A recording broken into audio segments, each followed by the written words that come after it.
Our creative imagination, the most powerful force available to humans.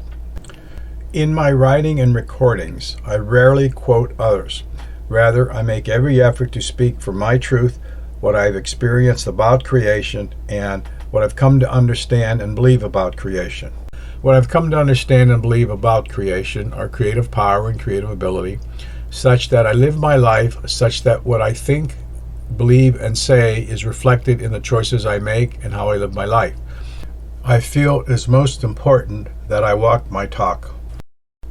In talking about the power available to us in our creative imagination and our creativity, which is just the application of our creative imagination, I have always been impressed by how powerful it is. As a minimum, it is a doorway to communication to both seen and the unseen realms and between these realms. When I stumbled across a statement made by physician Dr. Martin L Rossman during a lecture he gave back in 2010, given the way he presented the creative imagination, I felt I needed to share it so you could hear from someone other than me about the power of our creative imagination and the need to hold our creativity sacred. The statement made by physician Dr. Martin L Rossman was during a lecture given in March 2010 entitled, "How Your Brain Can Turn Anxiety into Calmness," was posted on the web. The subject of the lecture was about the healing mind to reduce stress and anxiety, relieve pain, change lifestyle habits, and live with more wellness. In the beginning of the presentation, he states, "Everything that exists on Earth that wasn't made by God or nature, whatever, take your pick, or some combination of the two, everything else that exists, everything that the humankind has created, started in somebody's imagination. That's where it made its first appearance on Earth, in somebody's imagination." It goes on to say, "You can make a case that outside of God or nature, that the human imagination is the most powerful force on Earth. The thing is, very few of us have ever been taught how to use it. Most of our education, especially all the way through higher education, is on using other mental faculties, which also have made us very powerful because they allow us to take the things that we imagine and make them real." End quote. The journey of exploration into our creativity, in addition to confirming the statement made by Dr. Rossman, the journey also revealed and confirmed that most individuals had not been taught how to use their creative imagination or did not really know how to use it. It was observed that the way many used their creative imagination was more like they held a knife in their hand by the blade. Then they wondered why they were getting cut and feeling pain and were unable to cut things very well. And of course, they believed the issue was the knife because the knife was unable to do as the knife was advertised to do. There was never any realization that maybe they were using it incorrectly. The journey of exploration into our creativity revealed that, as perceived by our human mind, we possess an incredible and unbelievable creative ability and creative power.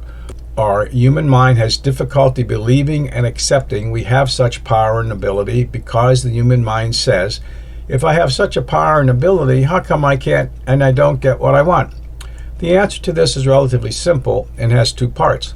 One part is, as a human being, we have never effectively been taught how to use what we possess inherent within us. The second part is, as a human being, we have not been taught or shown to understand the essence of who we are is an awareness that incarnated into a human body for experiences and purposes we do not understand. Our awareness has intentionally limited aspects of our creative power and creative ability to have the human experience it desired to have. Our human mind, along with its body, are simply the vehicles for the experience our awareness desires. In many ways, the human experience is set up such that our human mind is a passenger in a vehicle, namely our body, that will carry us to certain locations that give us our awareness, the experiences it desires to have. What experience does our awareness desire to have? Based on the journey of exploration into our creativity, I have to say that the experience our awareness desires to have is to see how our human mind deals with the situation and circumstances it has chosen for our human mind to face.